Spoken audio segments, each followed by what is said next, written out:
ఆలోచన ఉండాలి కానీ అవసరం ఉన్న చోట లక్ష్మీదేవి కటాక్షాన్ని ఎలాగైనా పొందవచ్చు. ప్రయాగ్రాజ్లో కన్నుల పండుగగా జరుగుతున్న మహాకుంభమేళ దేశ విదేశాల నుంచి వచ్చే భక్తులతో కిక్కిరిసిపోతోంది.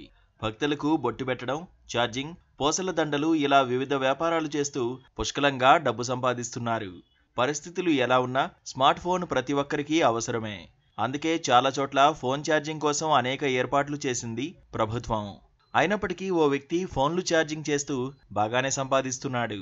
ఓ వ్యక్తి కుంభమేళా ప్రాంతంలో ఎటువంటి ఖర్చు లేకుండా కరెంటు కనెక్షన్ తీసుకుని ఛార్జింగ్ పాయింట్ ఏర్పాటు చేసుకున్నాడు. ఒకేసారి 20 ఫోన్లను సైతం ఛార్జింగ్ చేసుకునే విధంగా ఏర్పాటు చేశాడు. దీంతో లో బ్యాటరీ అయిన వారు, ఫోన్లో ఛార్జింగ్ మొత్తం అయిపోయిన వారు డబ్బులిచ్చి మరీ అతడి దగ్గర ఛార్జింగ్ పెట్టుకుంటున్నారు. గంటకు 20 ఫోన్లను ఒకేసారి ఛార్జ్ చేసి ఒక్కో వ్యక్తి నుంచి 50 రూపాయలు వసూలు చేస్తున్నాడు. అంటే గంటకు సుమారు 1000 రూపాయలు సులభంగా సంపాదిస్తున్నాడన్నమాట. ఈ వీడియో ఇంటర్నెట్లో తెగ వైరల్ అవుతోంది. అయితే ఇదంతా అబద్ధమని, కుంభమేళాలో ప్రతి 100 మీటర్ల దూరానికి ఉచిత ఛార్జింగ్ ఉంటుందని కుంభమేళాకు వెళ్లి వచ్చిన వారు కామెంట్లు చేస్తున్నారు.